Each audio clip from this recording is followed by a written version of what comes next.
All righty, guys. Welcome, welcome. Thanks for joining us. Busy week as usual. August 7th, 2021. Rough, we're coming up on our 2-year anniversary pretty soon. What do you think about that? No, Yeah. good grief! Who's saying that? I can hear him, but I can't see him. You look like the logo at the I knew beginning you of were the going to say show. that as soon as that's why I went to turn on the lights. It didn't work. Oh, it You look, did. You can you see me know, better. That's a stupid camera. What are you going to do? you look like the logo. I love it. Hey, everybody. How's everybody doing? Hi all. Killing me. Busy episode. Thanks everyone for showing up today, Steven and Chris and Fred and Shane. Thanks, guys.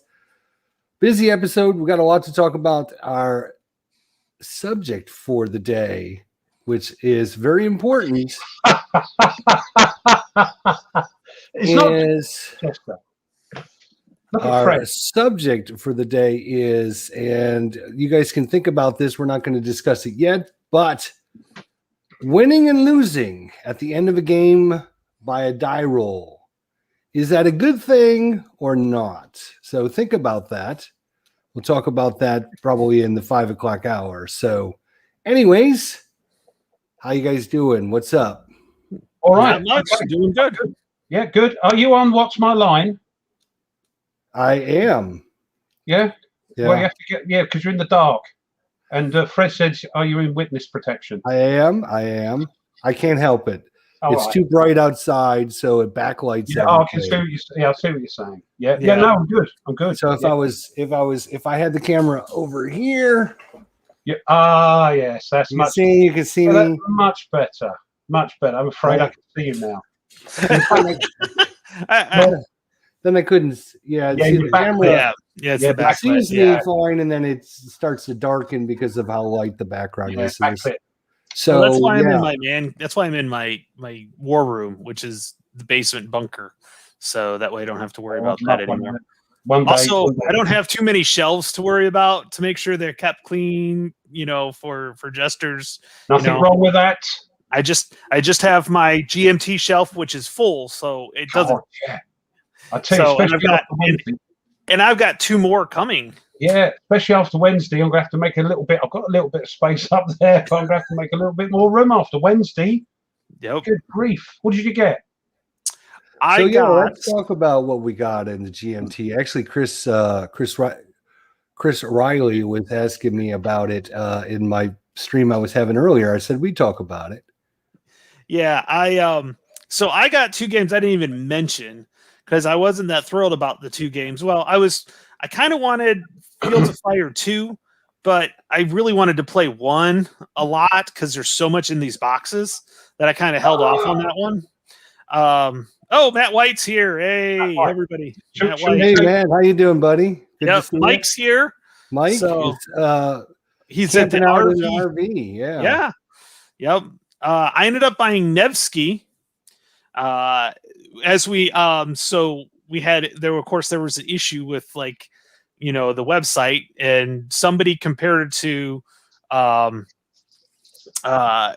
Black Friday here in the US the day after. So this was like the Black Friday for war gamers. So so I started watching videos on how to play Nevsky, and I was like, oh, this looks great.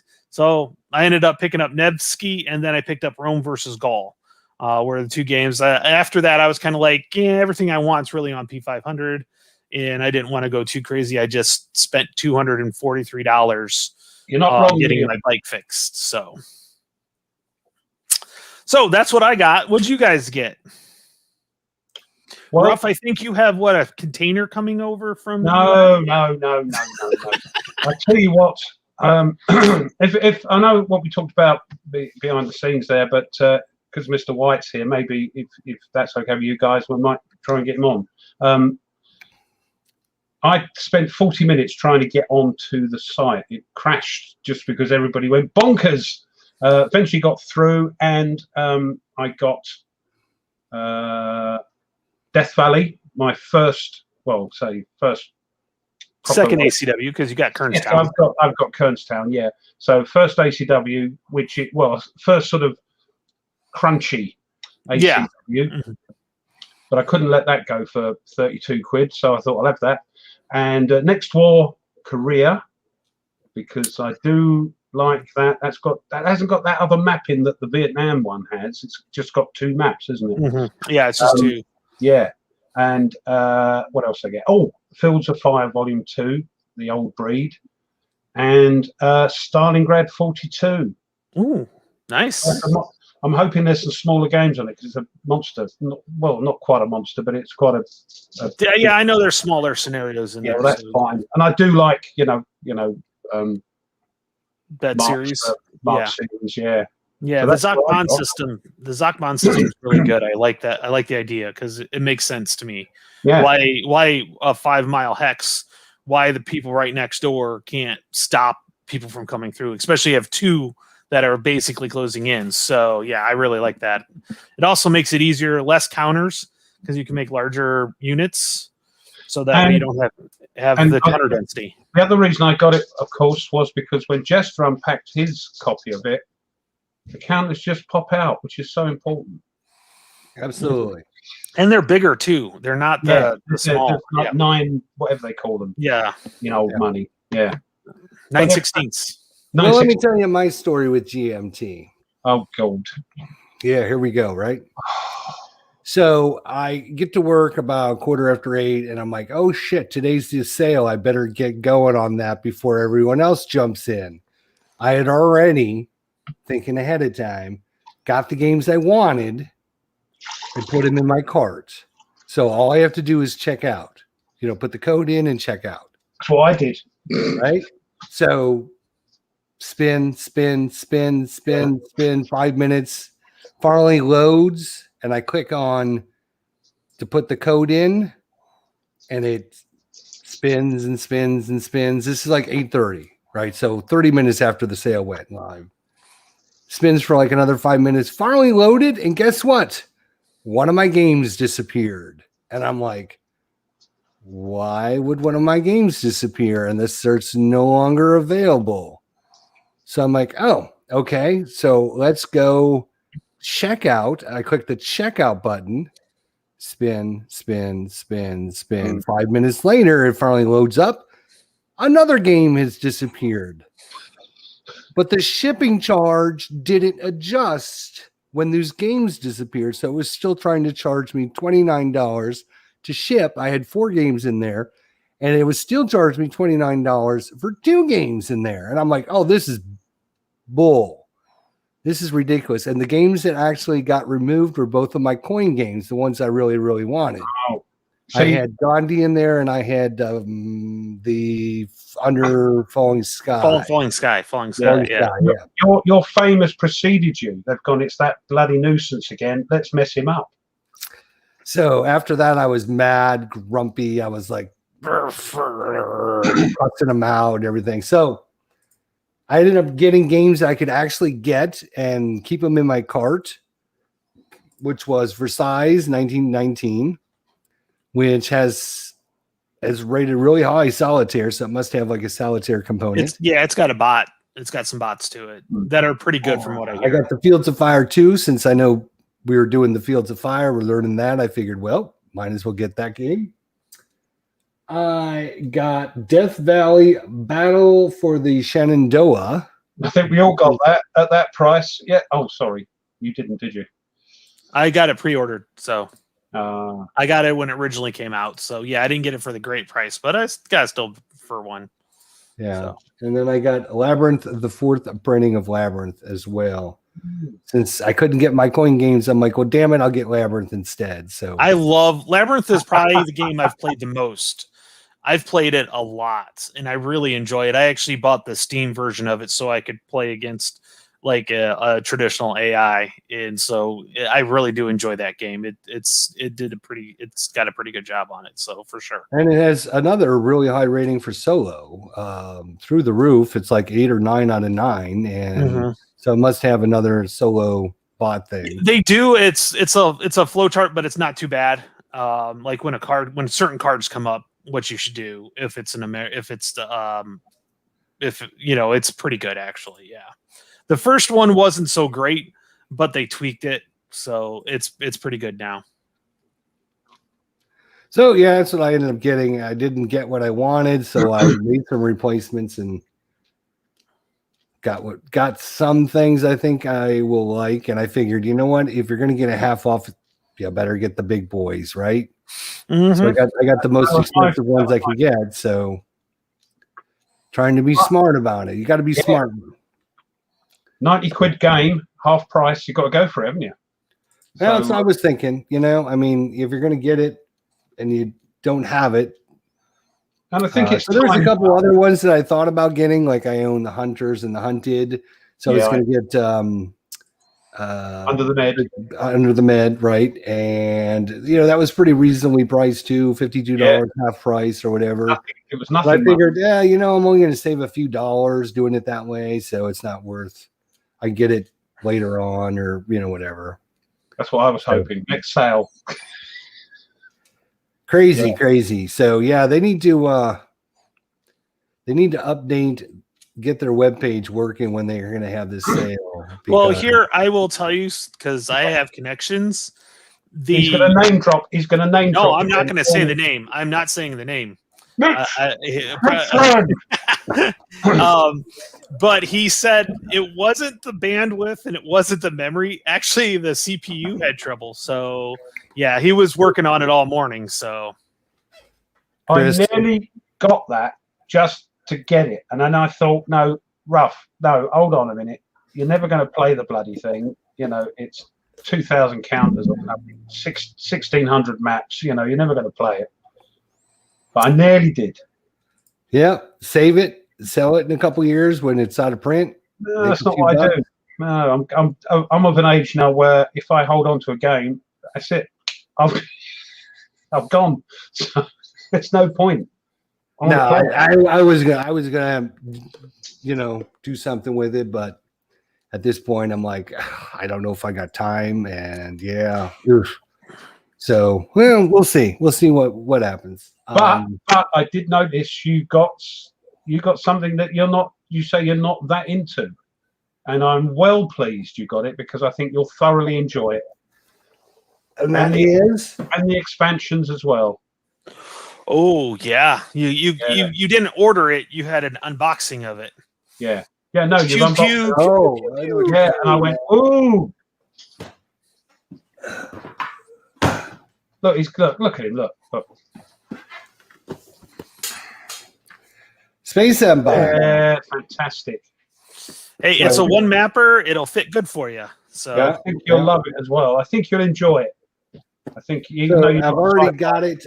We were talking about this when I was doing the live unboxing. Yeah, what GMT is really they get their stuff a little bit different than they used to now, with the bigger counters that you can just punch them right out, and they don't leave little. Yeah, they've got some good cutting machines. Yeah, I still clip them. I have to, but with that second, is it the second expansion? You've got those big tiles that go over the hexes on the map. They look fantastic. Yeah. So I got a couple of the expansions that I can get a hold of. I figured if I'm going to get it, and of course this is before I knew that GMT was going to have the sale. So, well, if you wanted the game, that doesn't matter, does it? I think you'll like it. It's fun and nice and complex enough, but 16 pages of rules. That's it. Yeah, and, I know a couple of the people that came into the live stream said that it's better with the expansion. So I'm glad I ended up getting the expansion. And GMT didn't cheap out on these expansions because these also are the punch out. So since you weren't there for the live stream, right? So I decided, right, I was going to go ahead and do my wing eater stuff, and punch it all out and get it all clipped and maybe give it a try and see if I like it. And the original Wing Leader game, right? So your core game is just like Space Empires, where you can actually just punch the counters out You don't have any problems with little clippy edges or anything like that. I'm like, oh, all right, that's not too bad. Then I got to the expansion, and guess what? It was cheaper, thinner counters. Was that the Kinds of- was that the first edition of the expansions? I think that's what it was. I think that was the first edition of the expansions, because the new expansions look like the updated version. So I think the expansions you got were the first edition expansions, because the new ones are like what you have. Yeah. The new editions. What is there a date on it, by the way, on the front down there, the bottom? You usually have a date on it. 2018. Yeah, I know you're moaning about version numbers as well. Yeah. So I think what it is they actually, after they've I'm reprinted not moaning about it. I'm trying to help out. I'm trying to help the game companies out by telling them what the hell they're doing wrong. Yeah, so I think they changed. I think they changed it. So I think the newer ones have the thicker cards that you like, that the really good cards that, they're like basically literally they cheaped out on the expansion. Well, at least in this version of the expansion. I don't know if they've updated it, but the charts are thinner, cardstock. The counters are thinner. You can't punch them out. You got to cut them all out. You got to clip all the counters and everything. But your base game, if you look at these counters, you couldn't tell. Jeez, poke them in my face, thank you. If it'll focus in. Yeah, that works.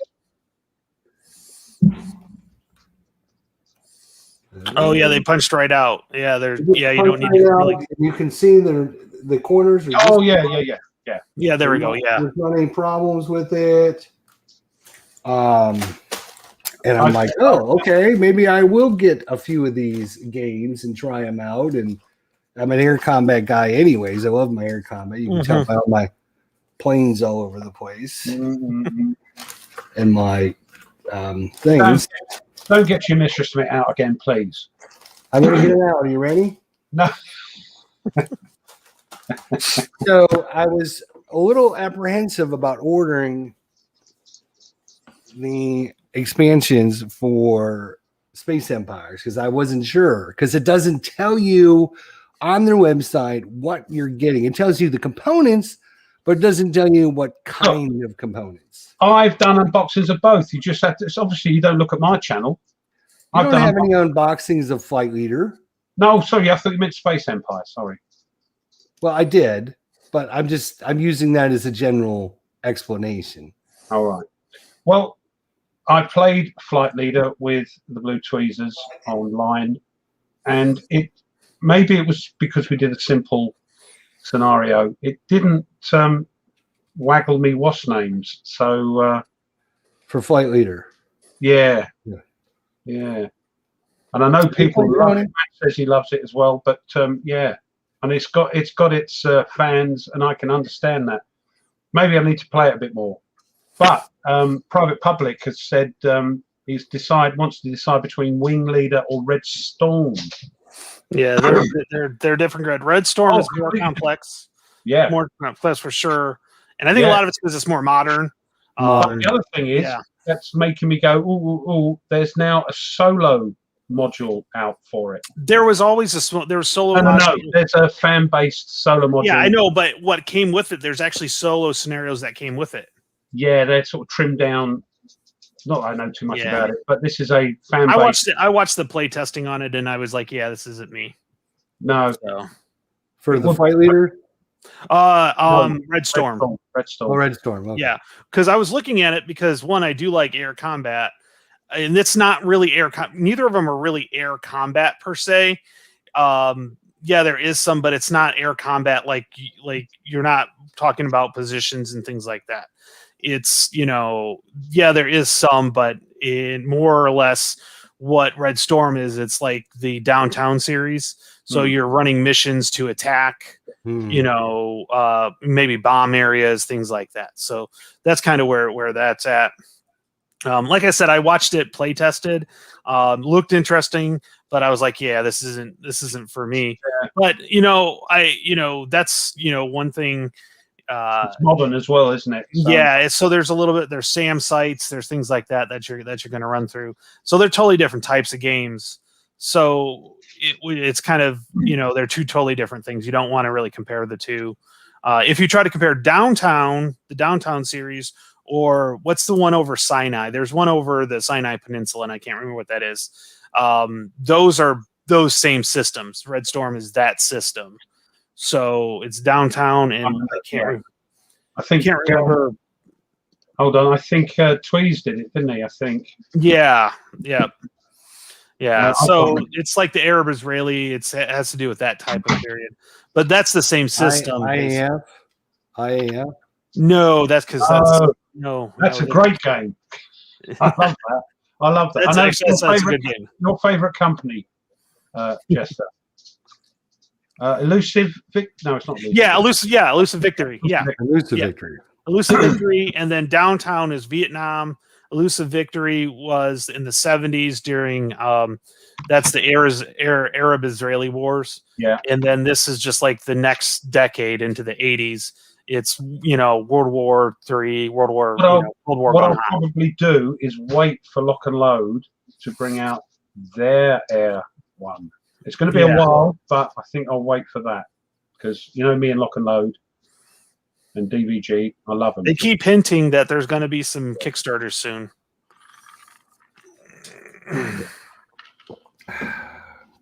Wow. I'm surprised they're not having a live stream right now to announce their Kickstarter.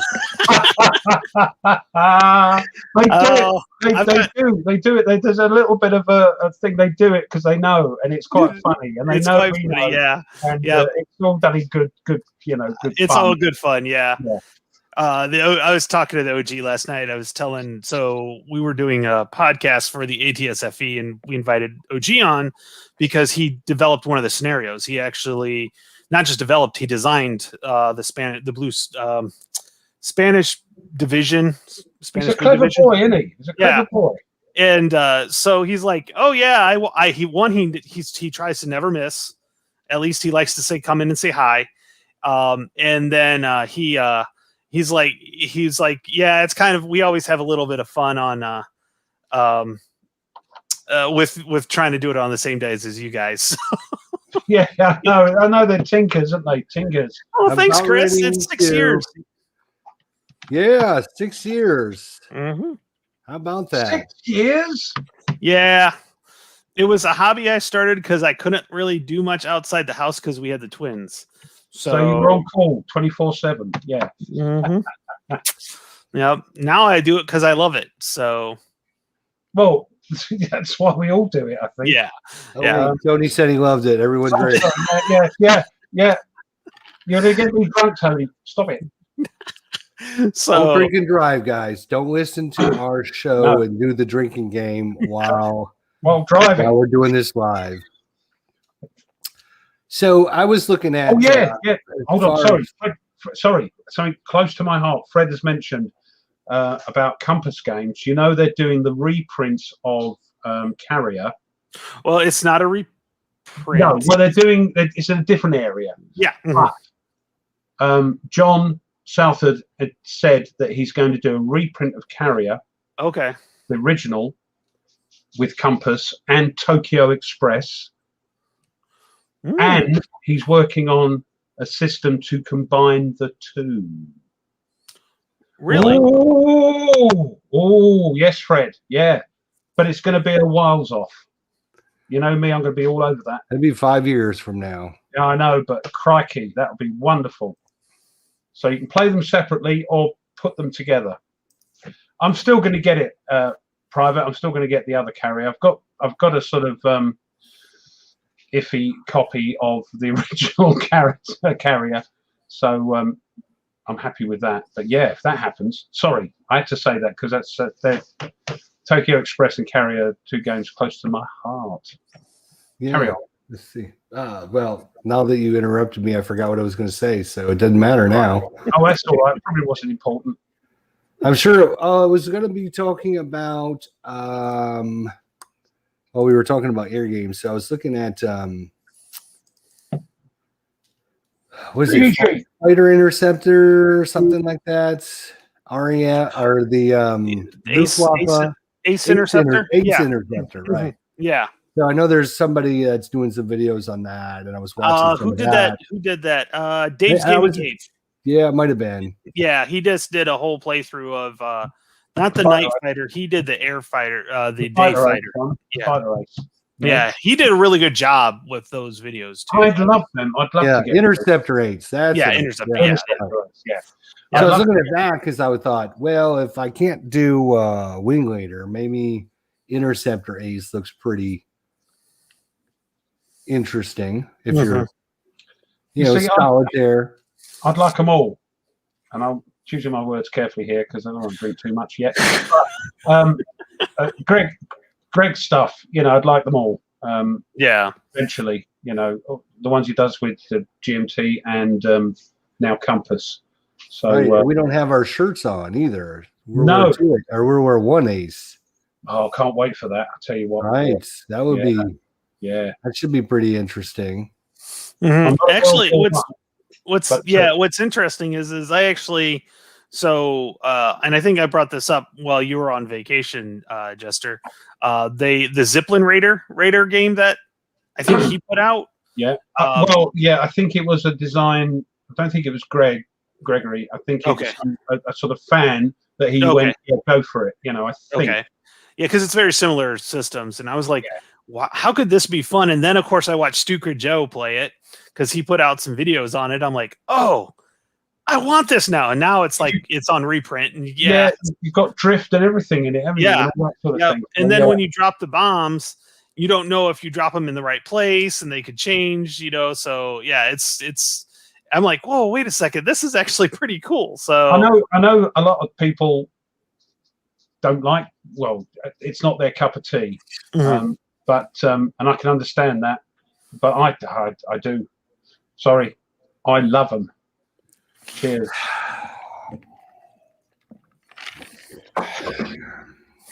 straight out the bottle. I don't even have a Killing glass. us. You're killing us, Ruff. I'm sorry. I'm sorry. Hey, Gamer Hubson's in. So, hey, Gamer. Private Gamer. comment, William. Just make How's sure. it going, gamer?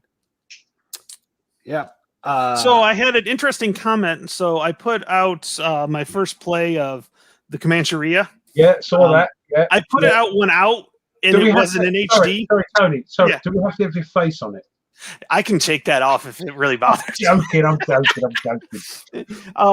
But I had a really good comment on that game. Somebody asked me, is it like Navajo Wars? Are they the same?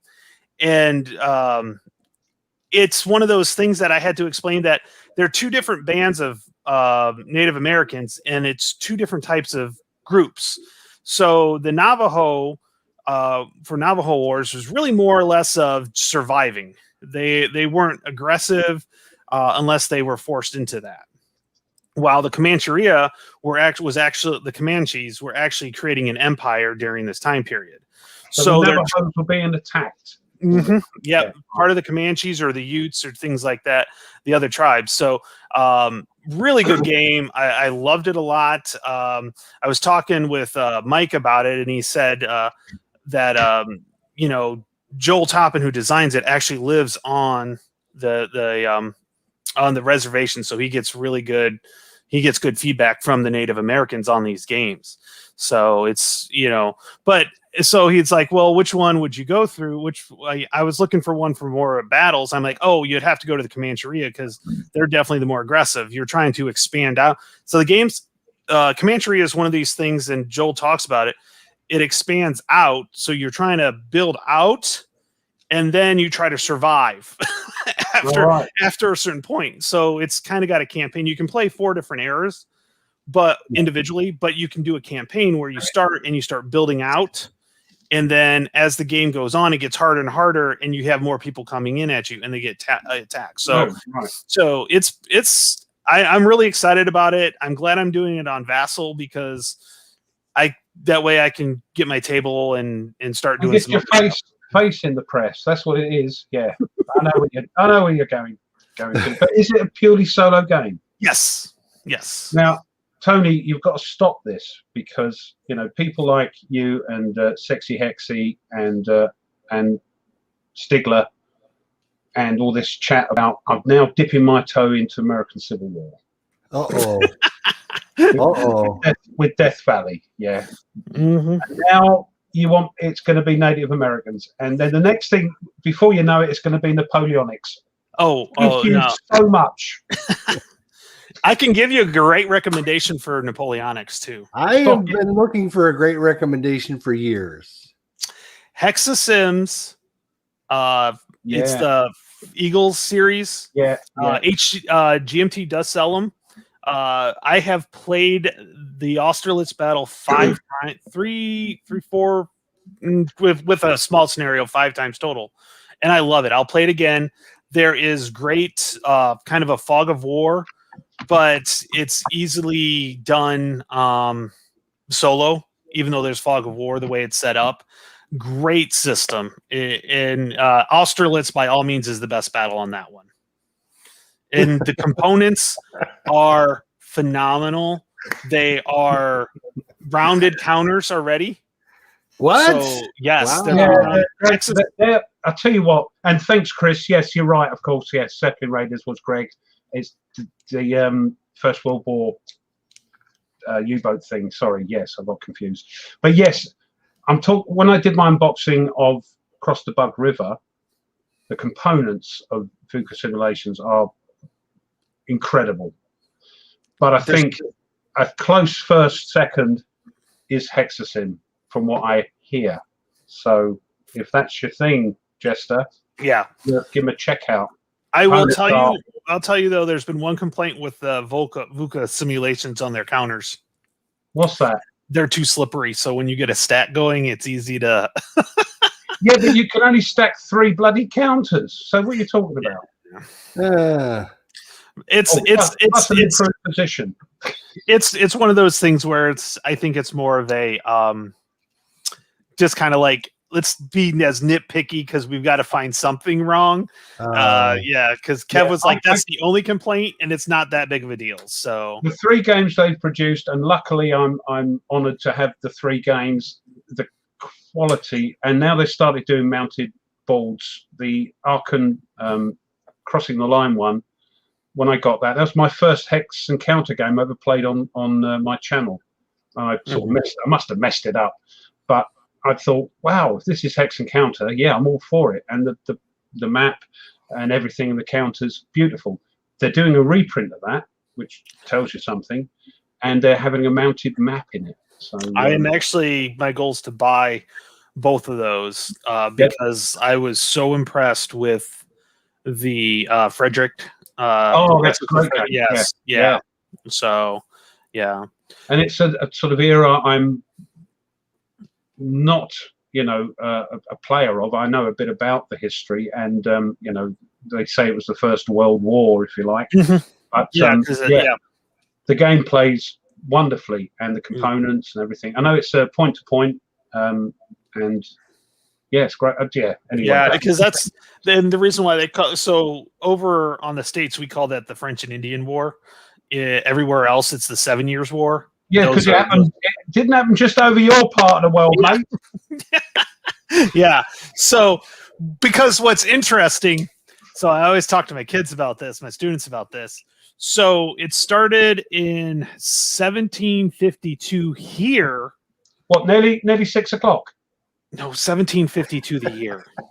Oh, sorry. Right. 1752 here, but it was 1754 over on your side of the pond. We had different times. That was 7 years, or I'm pretty sure that's how it worked out. So it ended in 1763. And so I always tell, they call it the 7 Years' War, but it actually took 9.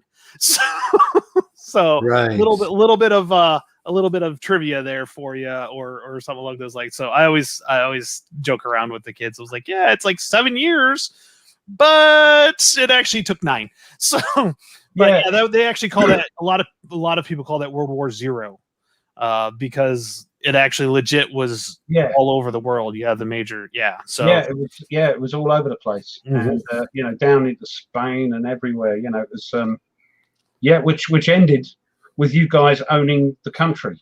So, it was a precursor to you guys owning the country. Yeah, because they wanted us to pay for the army. for the war. Yeah.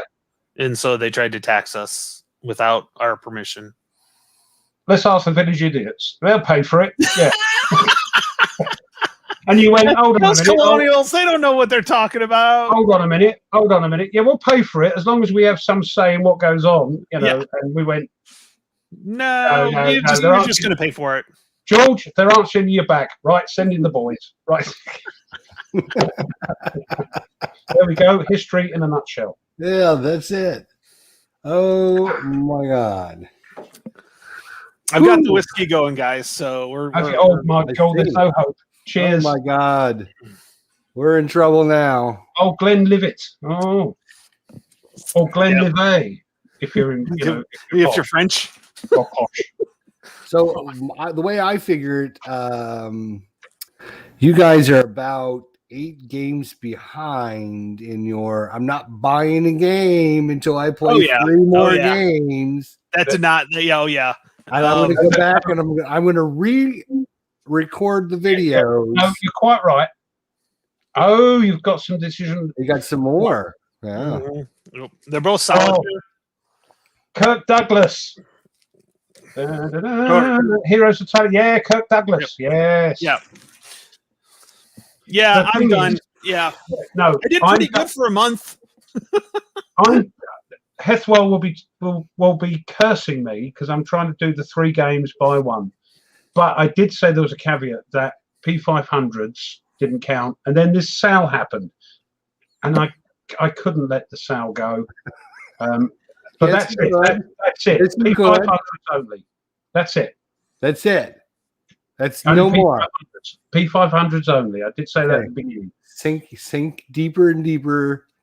Just keep No. going because I'm Oh, going to record this too. So Well, it you is guys recorded. are way, Even way hold up, behind. Oh no, you gave me the whole righteous. Oh no, we're No, going no, to do no, this, and no, we're only no. gonna. I'm going No, to do thank 3 games, and then I'm going to buy 1. 3 Well, I wanna games, even to buy buy one. I mean, I haven't got a tremendous amount, but I've got. That's crikey. If you see what I had when I started this malarkey, now look at you guys are done. You go back to our original interview. Some of those shelves were empty. I think. Yeah, I've got. Or I'm they running had, out of or they space had now. books on them. Yeah, them books are gone. It's amazing what you can get rid of when you have to find room Well, for your war the game. box stuff. The box stuff. I mean, I've got my war books out over this side, and I need those because. Hey, there's some shelves over behind you in a different Oh, room. that's full up with music manuscripts. Oh, okay. Yeah. Yeah, you kind of need those, don't you? being a guitarist. These shelves are a little tattered over there. It looks like they could use some straightening up. Oh, that's the wife's over there. That's nothing to do with me. Those over there. Yeah. that's- You need to turn your camera Yeah. so we can't see that. Yeah. No, it's We in the could dark. see your wife dart through that little gap over there. I like know, every, and I do it every on 2 minutes. You see her flash through. or the sun goes, oh God, and it goes through. Yeah, I do it on purpose. Uh, Well, Stop I it. figured I would wait till a P500 say, or P500, because I really just there's a lot of good Napoleonic games, but I'm not in any rush. You know what I mean? yeah. Oh, yeah. No, me neither. I think it will happen eventually. I mean, I've got into ancients and medieval, and obviously World War One, World War Two, World War One hasn't done it yet, but it may well. Well, do. if my Rock of the Marne, I've got 1918, 1919, that GMT game. I've got that, so I want to give that a try. Yeah, And if that doesn't, I'm looking forward to Greg's First World War air thing. So there you go. if that one doesn't suit me, then I'm not going to worry about any more of those. I mean, I'm going to try Paths of Glory too, because I think I might enjoy that because it's a CDG. It's a little different.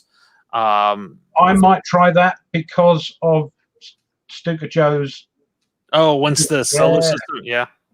So I might try that down the line. He did that Brotherhood and Unity, which is I've lately been in a really big historical topic about that Eastern Europe area between Czechoslovakia, or now the Czech Republic and the Republic of Slovakia, and then all of the Yugoslavia. I've been really big into learning about that and kind of what happened to it before World War One, during World War One, after, then World War Two, and then after. And so I made a comment. I said, "Hey, can you do the solos? Can you make a solo system for this?" He's like, I'm going to see if I can do that. I messaged him back and said, I said, I just want it for myself. I'm being selfish. I just want to be able to play it because of the topic. It's, that period's just really interesting, or that area.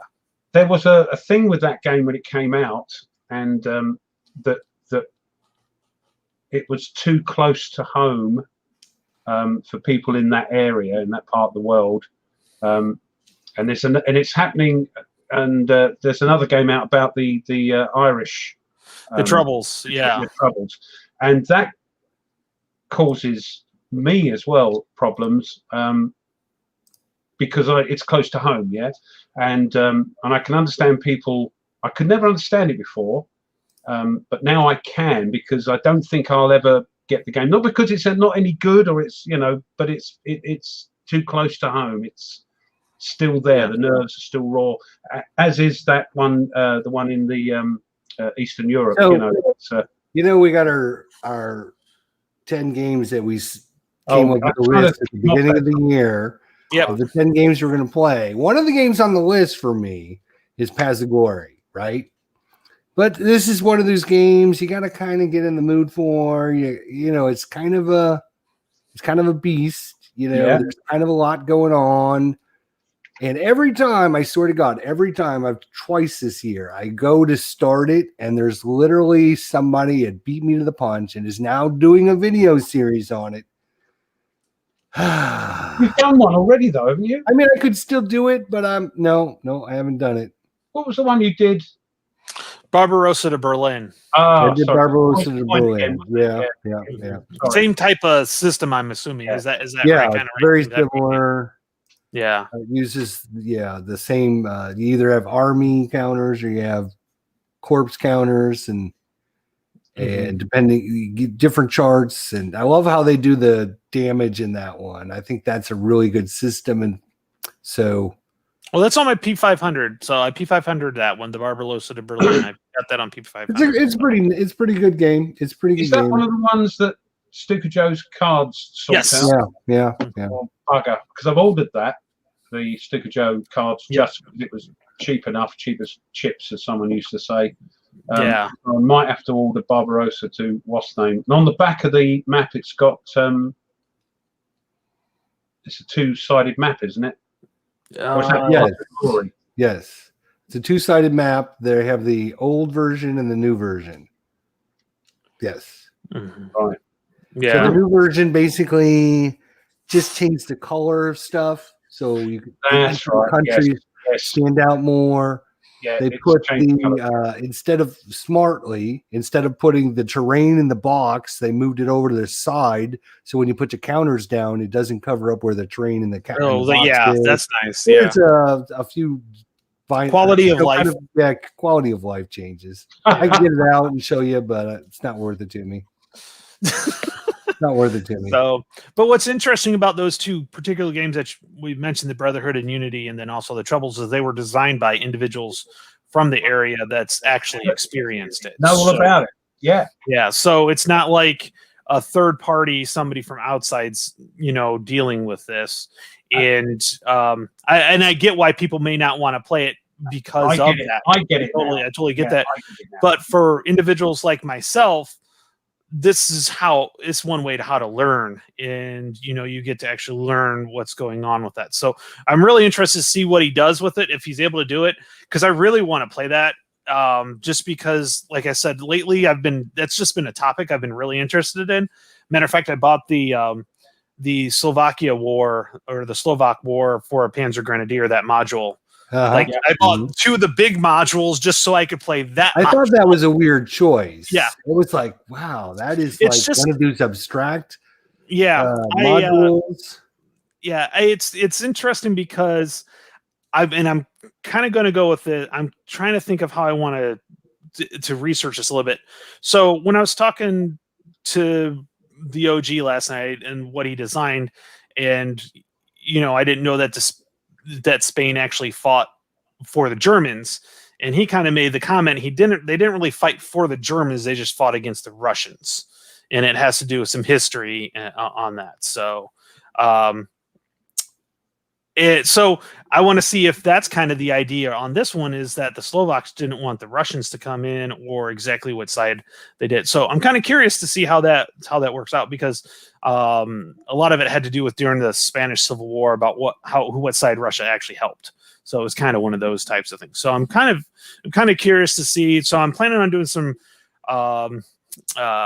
research on that, and Devin encouraged me to maybe design a module for ATS if there's enough there for that, for something along those lines. So kind of curious to see how it works out. Yeah. Well, you were supposed to be this summer. I remember just a few months ago when it was the end of school, right? Yeah. You're going to be our on-site reporter this year. And I haven't got out there yet. And take photos and show us all that stuff. I still have to do that, and it's still on my list to do, and I still have time to do it too. Right. You got one more week before school starts again. I'll tell you what, I'll probably be more productive when school starts, because it's weird, because because I come home from school and I want to play all day long at school. My mind's thinking about, oh, what can I play? What can I play? And I actually have a good hour where I don't have any kids. My kids itself are at school still. So I have this nice quiet hour. I don't have to worry about it. So, we'll see. I do want to play that game because it's supposed to be a pretty quick playing game. So we'll see. And that's the Battle of Fallen Timbers for those that are curious about what we're talking that's the one with the quite distinctive map. Yeah, that's small footprint. That's who is it? It's Flying Dice. No, high flying dice. High flying dice. Yeah. Yes. Paul Rohrbach. So this is Walking a Buddy Plath, Fallen Timbers 1794, and the battlefield's 5 minutes, five and they're 5 pretty miles cheap from the games, house. aren't they? Yeah, this one wasn't too bad. You do have to cut the counters yourself. Yeah, the problem not a big deal. Cheap for you, not for me. We can't get them. Yeah, that's fine. Nice sharp knife, steel rule. You'd be well away. Oh, I use a rotary cutter, so it's a lot easier. Yeah. So. Yeah, I'd like to try them, but I can't get them over. Thanks, Chris. I'll look that up. I think OG said he actually has every book on the Spanish Blue Division. But yeah, I always like topics that are off the wall, and so that's kind of why I kind of picked. It's just interesting. I like to find stuff that people that's not the common. No offense, I'm done with. I've even got a D-Day game, and I find those interesting. But I always find the other games that are on a odd topic sometimes even more interesting, because I learn more out of them. I have fun with the D-Day games because I want to replicate and have the success or better success, one of the two. So Black Panzer picked up the Men of Iron tri-pack. Good. So that was probably a good price for that. Yeah, that had to be. If I wouldn't have already had it. Yeah, same here. Yeah. Great quality. I actually looked at now. How many of you out there realize there is a fourth game in the Men of Iron series? Yeah, Artemis, yeah. Mm-hmm. So I looked at that hard because I thought, well, I own the first 3 games. Why shouldn't I get that one? But I just decided not to. So there's plenty in the tri-pack to be getting on with. That's kind of what I figured. And I'll get it later. And Artemis is the I've been trying to do this year is what I call complete the collection, right? So I've been getting when I did my Talisman stuff, I bought all the expansions for Talisman. And then I did the same thing, and so I've been trying to complete my collections. But now, wargaming is a little bit different than normal gaming, because sometimes a lot of the expansions don't really do that much. Huh? you said, apart from wargaming as opposed to normal gaming, so wargaming is abnormal. Is that what you're saying? Well, when I it comes mean, to expansions. I'm talking about not normal gaming is. God, jeez. Carry on. Yeah, I know what you mean. With expansions for war games, a lot of times it's a whole different module and almost like a whole different game.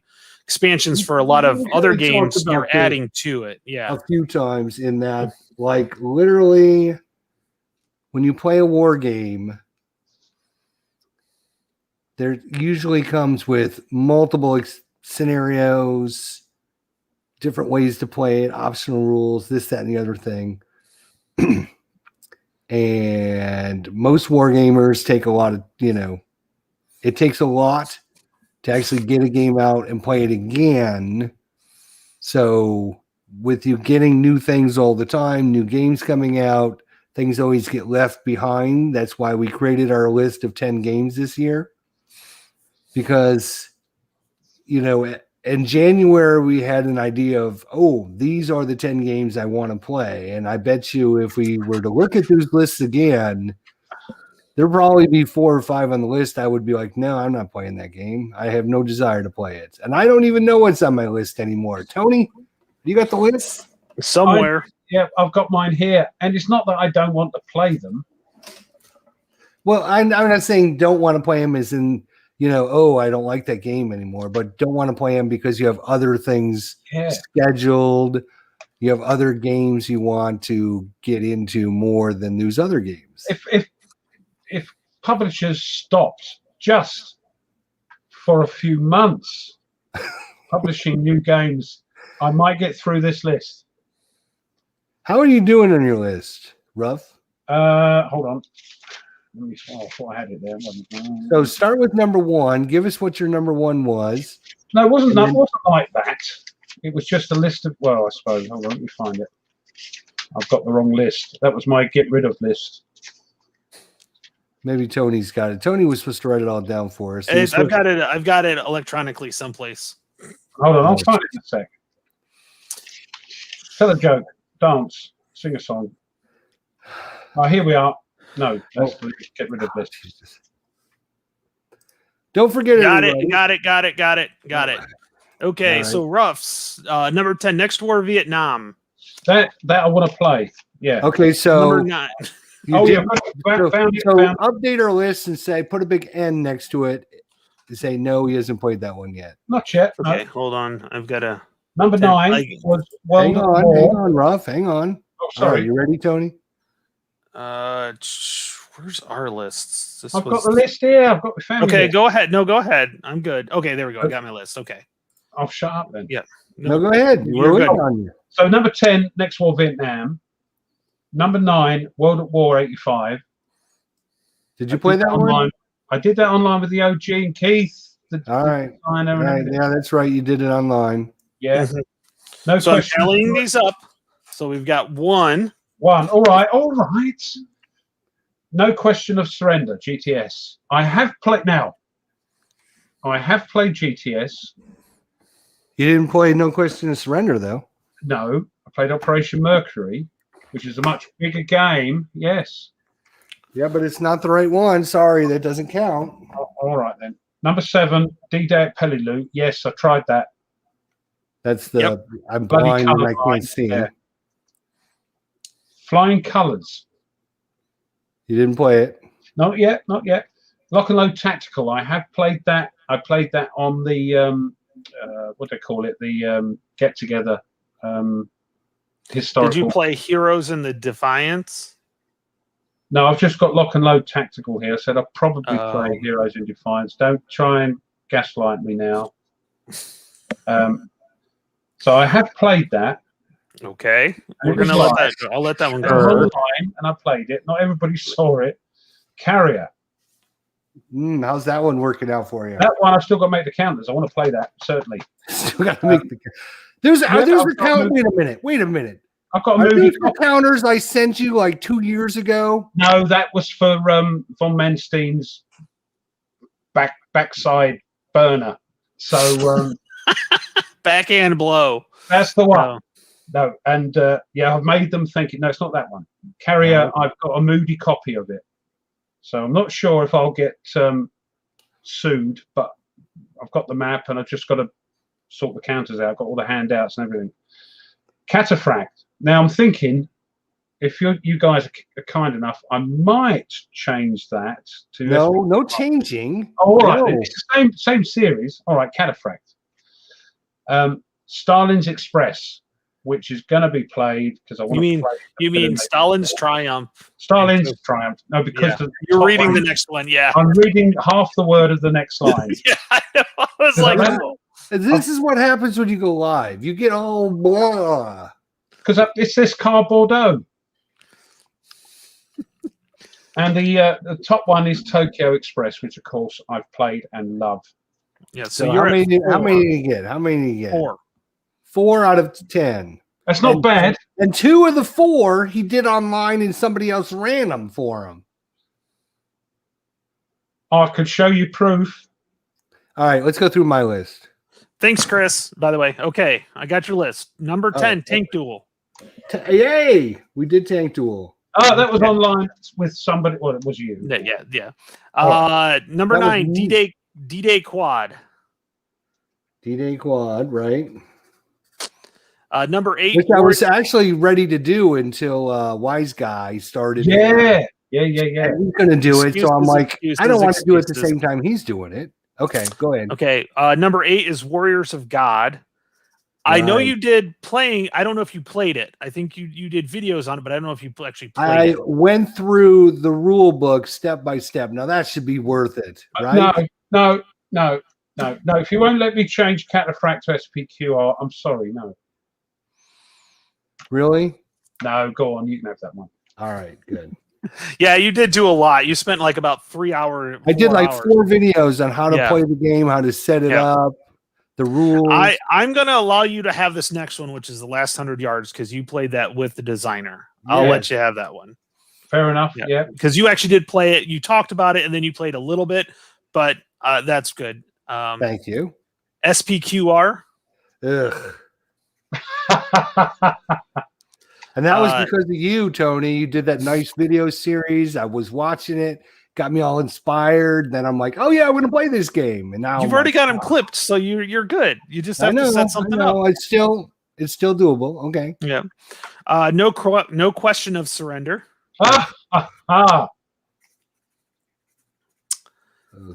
Men of Iron. Ugh, what am I thinking? I played that twice. Dude, I think you're going to do pretty good here. You're doing Okay, better. Paths of Glory.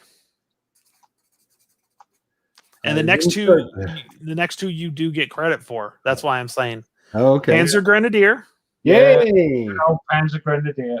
Yeah. and Fire in the Lake. What? Yeah.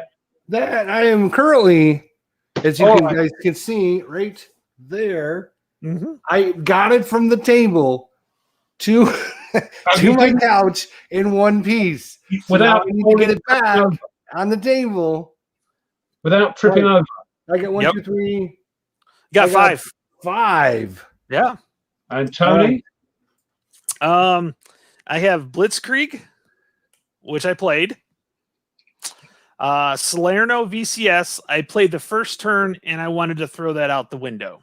it has I a was- bad review. I tried to tell you. I had bought it Which one before is then. that? Salerno what? VCS, variable combat system. Cannondale, even if you should have watched Cannondale. He went. Yeah. But I did record a turn. I did record the landing, so I'm counting it. But you did. What I'm going to do is do a Kev and a Hexy, and I'm just going to do a 5-minute thing of each of the other ones. A sort of after action report. Okay. Mrs. Thatcher's War, which I did do. hmm So that's 3 for me. Wow. So That's far? pretty good Oh, so far.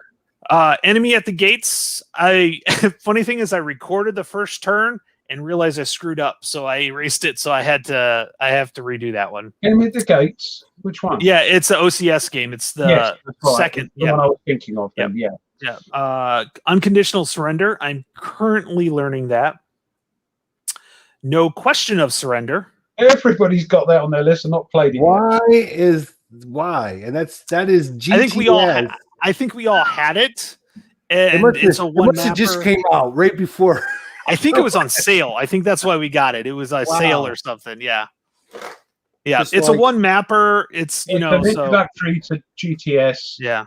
It looks Well, Then they I've changed the been rules in and you can't even contact use it. with Wise Guy. who no, did they all haven't changed those. the rules. They haven't changed the rules. You just can't use the new version with it. And there's Exactly. two They games. changed the rules to the You rest of the can't game. use two games, and one of them is a big mega monster. Yeah. It's, game. yeah. And I can't remember. And then I've got Picket Duty. Ooh, that's- yeah. Yep. I did that one. I did plenty of that. I am currently filming my next one, Command Sharia. So I'm counting that one. Yeah, I would count it. Yeah. I published it. Oh, you published it, yeah. Yep. Gandhi, I haven't done yet, but I plan on it. And then He World at says War that. 85.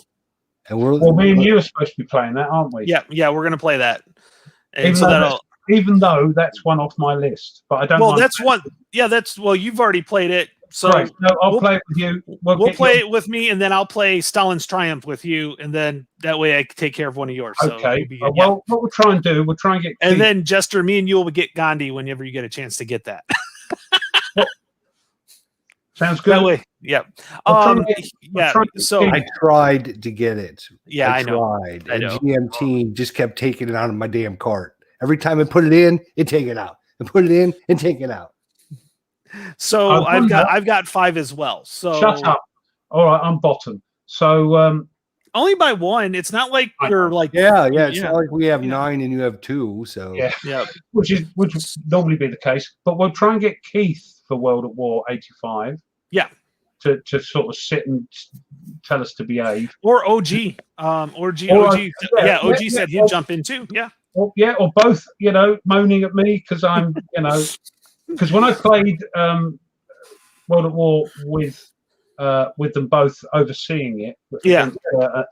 one of my subscribers actually, I had this Jeep, what do they call it, with the missiles With the on it. missile, yeah. Mhm. And it was holding back tank platoons, this thing, and Keith couldn't believe it. He just said no because I'm throwing so well. But when we do Nations at War, I wonder if Sean will Yeah. come and oversee. That Mhm. would be cool, wouldn't it? Yeah, I'll ask Sean anyway. So William asks, what's the over under on GMT actually shipped? I've got 2 weeks. yeah, it's gonna. They've got so I'm many not, orders. I'm not counting these games coming in for at least 3 about a weeks, month. so. Yeah, a week, 3 weeks a month. for all of for them. us over here, 6 months. Yeah. I'll pay for them. And for Ruff, they're gonna special order a ship just for him because of all the games he purchased. 4. So did you see that list he had last week when he Oh, I did, found yeah. out? I know that was funny. I That- thought. did you see his face when you told him you only get 1 per P500? Yeah, I know. I thought he was going to cry there for a minute. But But then he was luckily- like, "Oh, thank God," because Yeah. I'd be in a divorce. Yeah, she wouldn't be best pleased. She who Wow. must be obeyed wouldn't be best pleased. Uh, But I'm happy. I'm happy with what I got. Yeah, happy. Yeah. So. well, we got 5 of 10, so there's still. It's only the beginning of August, September, October, November, December. You got 5 months, almost half a year. Yeah. Yep. So I think Gandhi, well, like I said, I'm learning unconditional surrender. And the nice thing is they actually have a kind of not exactly like the tutorial, play this tutorial to learn this feature.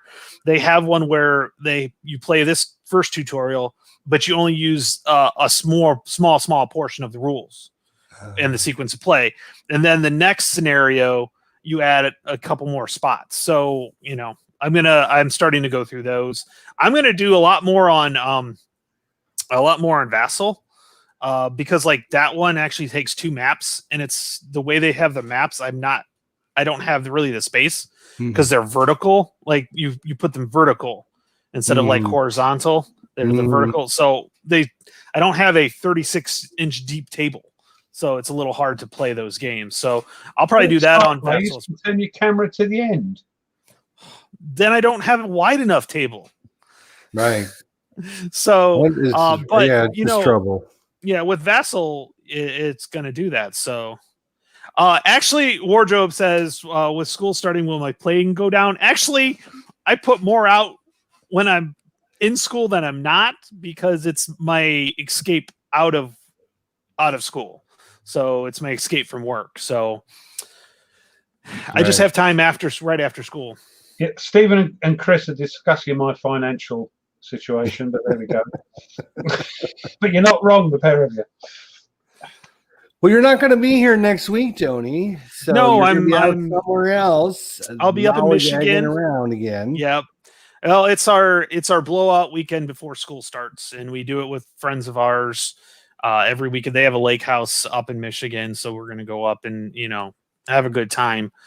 So unfortunately, I may jump in real quick and say hi, but I may not be in the best condition to do that at the same time.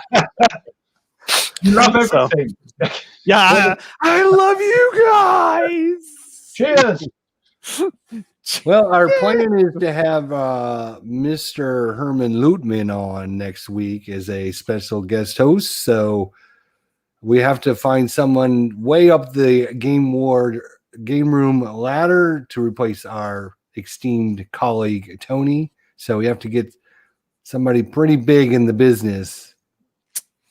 Hey, Can I just say one thing? I've got to say this. All the vloggers do it when they're doing live stuff. Smash that like button. No, please smash that like button. All right. I like that. That's good. Smash that like button. Yeah. And if you give us a bunch of down thumbs, Don't mention down. Last time I mentioned down thumbs, we got down thumbs. No, smash that like button. so next week it'll be Mr. Herman Lutman and Herman. Oops, wrong button again. Herman's done the old Plum Island horror. So looking forward to checking that out and getting our hands on that, and maybe even getting a little preview game in, as we're going to talk to Herman next week and see if we can get something arranged with him to teach us the game and kind of play it online ahead of time. So Thanks, that'll be Chris. fun. Chris, But if you guys don't have the Chris. Plum Island horror yet, it's on the P500. Get signed up for it. It's going to be a good one. It's going to be a good one. You're right, Wardy. You're right, Wardy. But no, Yeah. smash that like button. Chris has got the best comment. I know. That cracks me up. Chris has always got the best, the wittiest Chris, comment. Chris is he's Yeah, a tinker. that's right. He's a tinker. More games when he's in your school text hours are hard to work. That's right. Yeah. He's playing games when he should be teaching the kids. I All right, so let's actually talk have, about our subject now. Our subject this week, for you guys just joining us, things to think about here, is a game comes down to the very end, and a dice roll will determine whether you win or lose. Is that a good thing, yes or no? depends. Here's why I say that. And generally I say no, I don't like that. But if it's a situation that you put yourself in to where it's your fault that you're in that position, then that's where it changes. But if it's part of the game where that just happens naturally, no. That I do not like that. But now if it's something where, okay, I put myself in a bad position, I have to roll myself to get out, I'm okay with that because I did it myself. But if the game encourages that naturally, I'm not a big fan of that. That's why I say it depends. So you say game comes down to the very end, dice roll, we either win or lose. You say that's usually not a good thing. If it's natural part of the game. Like if you spent a whole game and did all the right things and you can lose, no. That I'm not a big fan of that. But if you put yourself in a position where, okay, I screwed up, but I was able to pull myself back in, and I have this do or die roll. Yeah. Yeah. So, okay, I got to make this last attack. If I can make it and make it in there, okay, I'm okay with that. But if it's one of those things where the game inherently makes the last roll whether you win or lose, I'm not a big fan of that. I'm a What do you big say, Ruff? I'm a big fan of it. A big fan of it if I'm playing Ludo. If you're playing what? Ludo. I don't know. Oh, what course, Ludo I'm is. talking to two Americans, aren't I? Snakes and ladders. Oh, okay. Gotcha. Yeah. Shoots and ladders, we call it here in America. It's got snakes and it's got ladders on the board. No, So ours says shoots. Ours says slides. snakes and anyway. Yeah, I'm a big fan of that if we're playing that sort of game. Mm-hmm. But no, seriously, if like you said, Tony, that if you've been playing well and the end of the game means roll a dice roll to win or lose, that's bonkers. So do or die rolls, yeah. If something's happened and you've got into such a state that the only way out is a good die roll, that gives a bit of excitement, a bit of tension. Yeah, I'm all for Well, that. that's kind of there are, kind of good points and bad points, right? To coming down to the wire, right? Hmm. If it comes down to the very last dice roll is going to determine whether you win or lose the game, that usually means the game has been well balanced, which means it's usually a exciting game. It usually means it's a very close game. It's a very tense game, which means that is all good things to get you in the game. How many times have you played a scenario or you've been, Tony, when you're playing your opponent in ATS and they're wiping you off the map and it's like, oh, it's over after turn 2 because I've got no units left. Those aren't fun either, right? But if it comes down to the very last assault, you're holding the last victory point and your opponent needs to come in there to assault it to get that last victory hex, he's got to roll a die and yes, he's done it. Yeah. That's what I'm saying. That's where Yeah, that's exactly. good.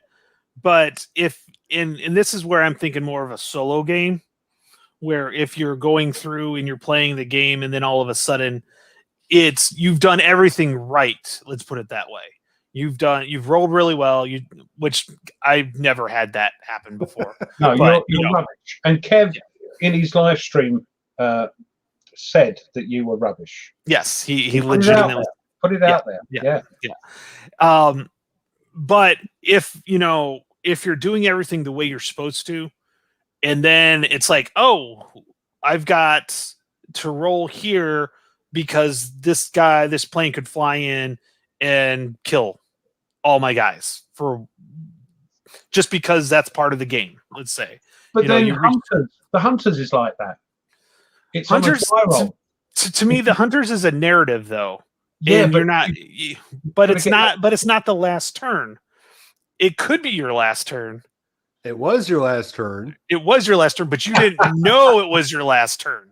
You didn't know it was your last turn until after it happened. Yeah, but if you get hit this time by a depth charge, talking about the Hunters, for instance, and you've got to roll that die, it's a do or die roll, isn't it? So, but it's been built up to that point. Yeah, Okay. and that's good, and that's a good thing because it builds up, and I'm okay with that. Yeah, but if it's just like, okay, at the beginning of the turn, roll a die, and it screws you over, and there are games like that out there. No, as they're saying in the chat, that's a product of a well-designed game, isn't it? So, you wouldn't get that in a well-designed game, I don't think. Exactly. And talking about do or die, it reminded me, one of the first games, Escape from Colditz.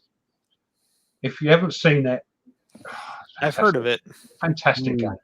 Never heard of it. And there is when you get to the gates, you can either escape down a tunnel, or you can do the usual things that they were doing in Colditz, or you can run for the gate. And it's a do or die roll. When you've got no other options left, you're trying to escape, you can do a do or die roll. And when you get that and you escape, the feeling I remember as a kid was like, yes. So, yeah. Do or die roll. I do love end of the game die rolls if it's been built up to that point. So if the game has been designed to build up to this point, great. If it's just a model of this mechanic can kill you or make you live without without thinking about it, without nothing you've done, then yeah. So, Okay, let's talk about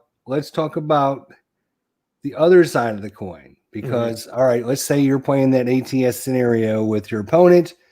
You're on your last victory point hex. He needs to attack you to come in, and it comes down to a die roll.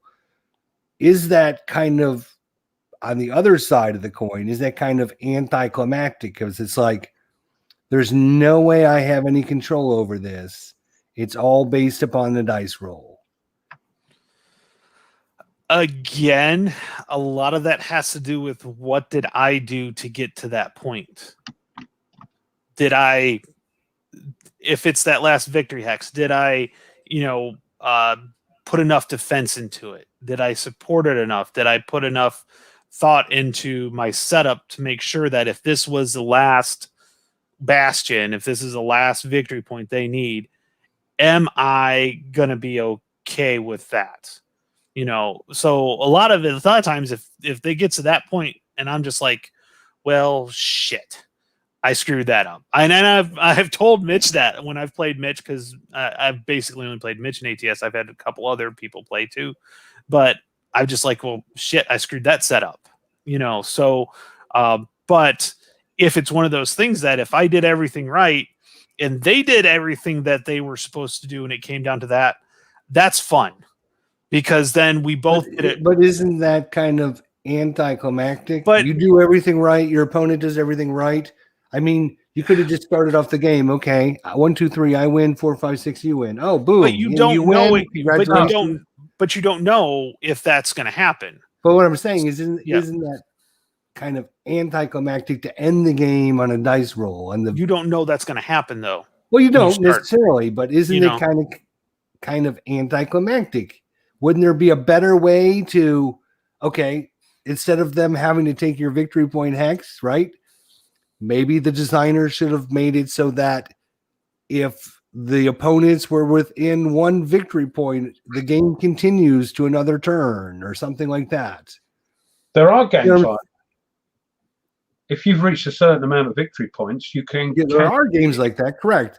So if you're saying they that don't end on a die roll, though, so that is the way the designer has gone around and said, I'm not going to end my game on a 50-50 die roll because some people might not like that.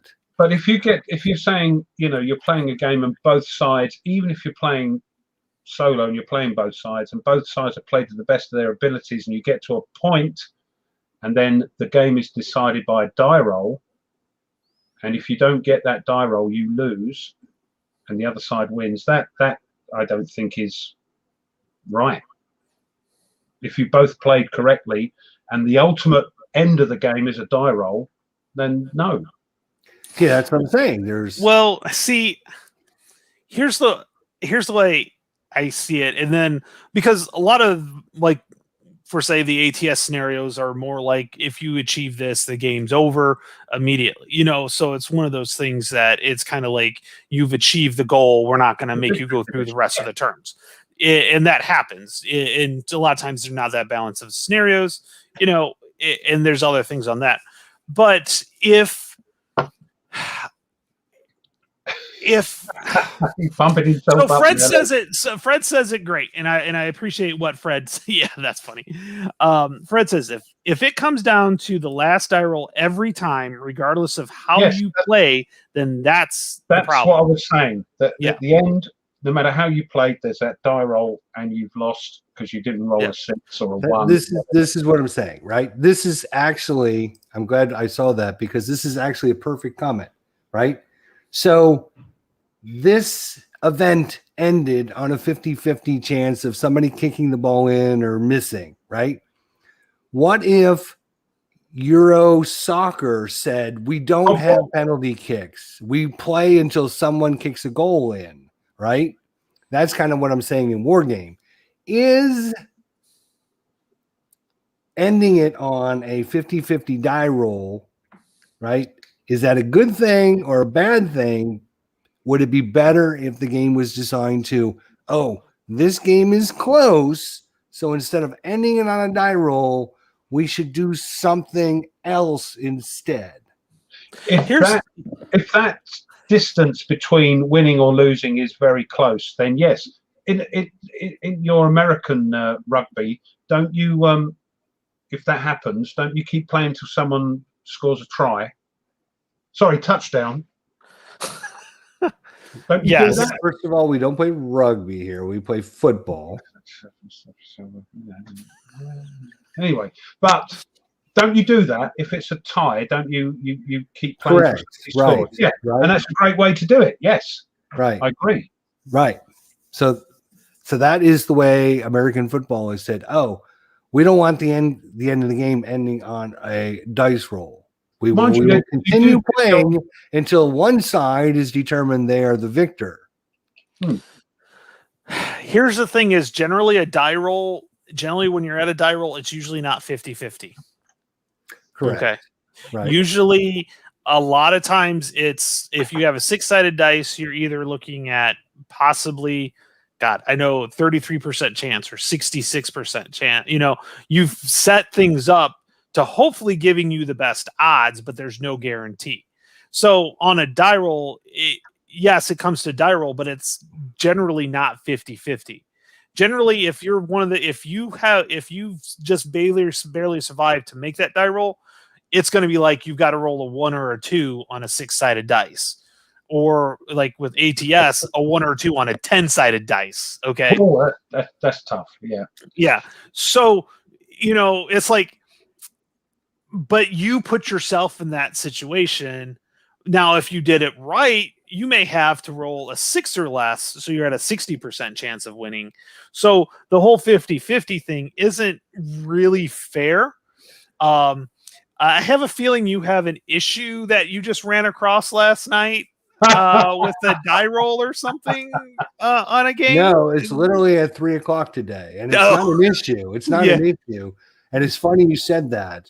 So I was playing D-Day Dice and assaulting the Normandy Beach and playing throughout the whole game, and it come down to I had 13 guys to assault a bunker. The bunker does 10 points of damage plus a D6 for a sniper. So if I end up having a 1 or 2 on this, it only does 11 or 12. It only kills 11 or 12 guys. So I would win. If it does 13, 14, 15, or 16 points of damage, then I lose. So it came down to I needed to roll 1 or a 2 to win this scenario. Otherwise, I lost. Yeah, but Private Public makes a good point that if you're playing hard and you're struggling, and then it comes down to that card. Is that card going to be the right card? Is that die roll going to be the right die roll? You remember that, don't you? Correct. Yes. Or, you know, as and Ruff probably would get this if you top deck that card. Like there's one card you need and and you top deck it. So you pull that card out.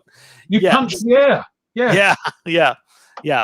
In I did want to mention though what Chris said earlier there about I can't find it now. It's way back a bit, I think. According to Blue Tweezers last week, Tony loses at dice even when he's not there. I saw that. Oh my God, that was so funny. I was like, he's like, I saw that pop up on my notification. Tony's really gonna kill me.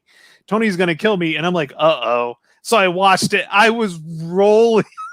But there you go. He's like, that's an example, isn't it? Yeah. You know that everybody takes the mickey that you're rubbish at die rolling, and I know we all are a bloody vassal. But you're even rubbish when you're not there. Yeah. But it's down to that die roll, isn't it? You know, it's we thought we were safe getting off the chopper, and they're attacking the chopper, and your guys got hit. You know, and here's kind of the other thing. It's usually not down to that last die roll. That's the one you remember. Okay. That is one of the advantages of having it end on a do or die situation. It's like the game's 20-21, and you're either going to kick the field goal and make it and win, or you're going to miss the field goal and you're going to lose. Mm-hmm. Yeah. So a lot of times that's the one you remember, but there were probably tons of dice roll that one or two going a different way. You probably could have like, oh, I don't even have to roll the die and I win, so it's usually that's the one you remember, but there were plenty other options that could have happened all the way up to that point that would have made a difference. Okay. And that's great game design.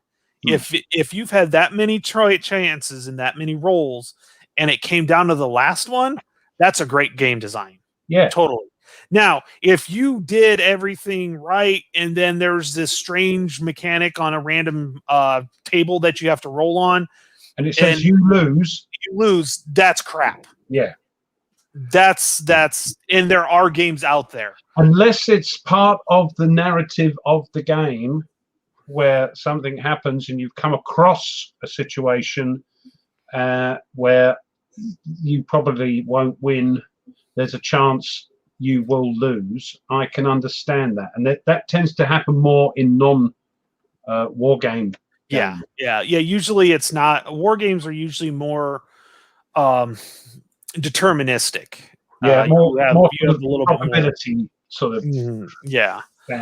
So it's not like you're doing a TPK on a Dungeons and Dragons, where you get a total party kill because they run across and you some have insane. Have to roll on this random table, and one or two of them say you die. So so that's fair enough. Yeah, and I accept that. It's because you just. But going in that could happen. Yeah. Yeah. So you either decide to attack or you don't. So yeah. Well, there was actually a little bit more to it, so I wanted to. That's why there's no card here to kind of. It's just picking this subject because he's just a bit sore that he rolled a. No, I'm not sore at all. No, and he brings up a good point. It's a valid point. Yes, I'm joking. A lot of it's psychological, in the point where that's the die you roll. Remember, it's not the ones where, hey, if I would have rolled a 4 instead of a 3, 10 rolls before, that would have gave me this option, and I could have gone this way. You don't remember that one because that's the one that you don't think you lost the game on. No, and Wardrobe has a great comment where he said it's like when you get a bad call in sports. Generally, that call didn't lose or win the game for you, but it did affect the game. But it may not have, you could, from that way. So yeah, possibly, yeah. Unless you're Tom Brady and then the calls go for you all the time, anyways. So, JBX 30,001 just finished the Battles of the Black Cavalry. Yeah. I did a playthrough of that. It's and again, it's all to do with chance and things. Yeah. So this is a good. So he basically said got a terrible initiative rolls and was disrupted all over the place, but was able to get my one good unit to take the VP Hex on the last turn. That is a good game. That's a good design. You will remember that, and So I've got Karaten to play. Black Cavalry's, it's a weird, uses playing cards, and it's chance and nonsense, and it's a good game. So it's interesting because sometimes you walk away a little sour when you lose that game on that die roll, but a lot of times, after you kind of heal up from that, you start talking about, oh man, you should have seen I was doing this, and this, and then this happened, and then The thing is, that only happens when you're playing face to face, and especially when you pull that card or you roll that die, and the person opposite you gives you that little smile. So here's the final situation, right? So I was playing with the all the expansions, all the extra goodies, which really made things, kind of flow back and forth. But I was playing with battle conditions cards which are basically like random events that come into play. So the very first turn, I got this one here, which was weather strong winds, which basically means every time you use an equipment card, you got to spend a courage. All right. So I'm thinking, oh, okay, that's fine, blah, blah, blah. And then every other turn, you draw another card, you draw another card, you draw another card. So I'm running out of guys. I'm getting towards the end at the bunker. I need to get in there. I need to get into the bunker. I'm trying to calculate. I need to get something to knock the bunker down. So I ended up buying and purchasing the flamethrower, which will reduce the bunker from 20 down to 10 defense. So instead of losing 20 guys, I'm only going to lose 10 guys. But to play that, I need a courage, but I need 5 courage to get into the bunker. So I need 6 courage. I'm calculating. I need 6 courage. I have 5 courage. Where am I going to get another courage? I'm trying to calculate this all out when I'm rolling my dice. And then I said to myself, shouldn't be a problem because all I have to do is I can go in and recruit the paratroopers. The paratroopers here will let me sacrifice them to prevent the loss of 6 guys. So, I should have this. No problem. I can recruit that guy, then take the damage from the bunker. I should have leftover guys. The beginning of the turn, I draw the random card, and the random card says You lose. Visibility is greatly reduced. All units gain 1 courage, which is what I needed to activate the flamethrower. So somehow, some way I got this. And so I'm like, oh, I might have just won, but you cannot rally specialists. So I couldn't rally anybody to help prevent the damage. So because of that, I couldn't get a specialist. I couldn't recruit anybody to take the damage or prevent the damage or anything like that. So I knew I was going to take all the damage, but I got in there anyways.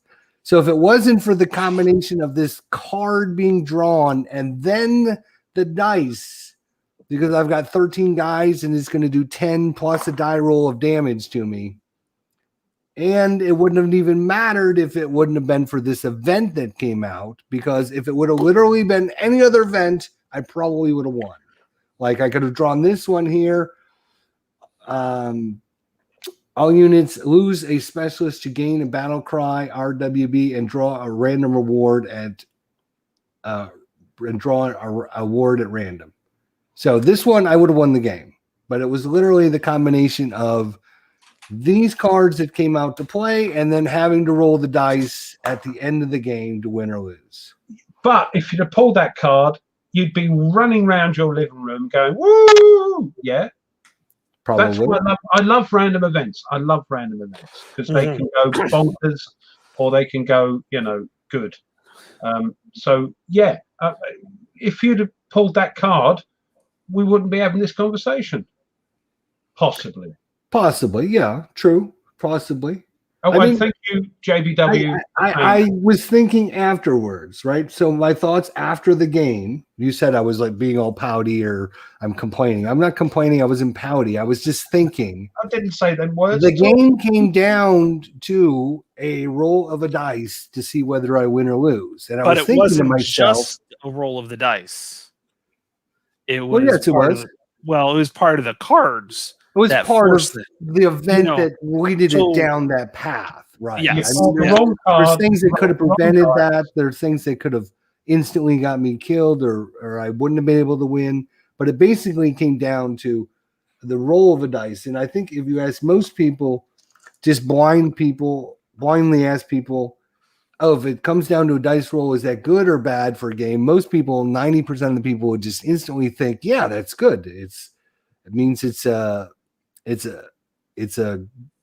I said, it was a tight game with a lot of suspense and a lot of intrigue. And it's like do or die. Like, it's like one of those things in the movies you watch. It's either the good guy wins or the good guy's going to lose. And you're like, right. So that was all good, positive things. But the more I thought about it, I was like, damn, I wish I wish it wouldn't have come down to a dice roll, or it would have had some other mechanic that might have been able to.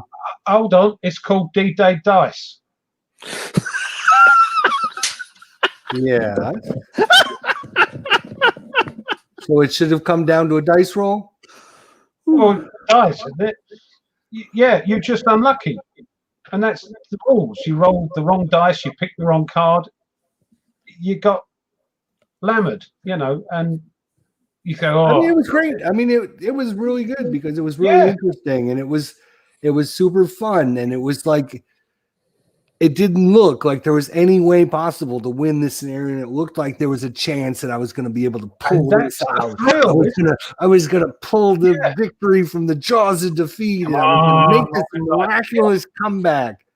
And then when the dice screwed me over, and the first thing I thought of as soon as I rolled, well, here's the thing, right? I went to roll into my dice tower, and it hit the edge of the dice tower and fell down in the map, and it was a 2. It was a 2, and I was like, damn, it rolled a 2. I could have won if it would have landed inside that stupid. And then, of course, then I rolled again. It was a 4. So I was like, yeah.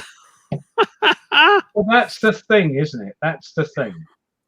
You'll still remember that because you think, if I'd have rolled a bloody 4, bloody hell, and that stays with you. And that's the whole idea of these games, isn't it? That they stay with you, and you remember. You don't remember the things that you win easily. You never remember those, and you win the game and you play it. Yeah, that's right, Fred. When you grab that victory from the jaws of defeat, any game, regardless of being a war game or whatever, when you get that from just rolling the right die or picking the right card, it stays with you. And I think that's why we play these games. For the I agree. I am. First of all, yes. Yeah. Even though you lost, and I have nothing. I played. Here's what I would say. Right, D-Day dice.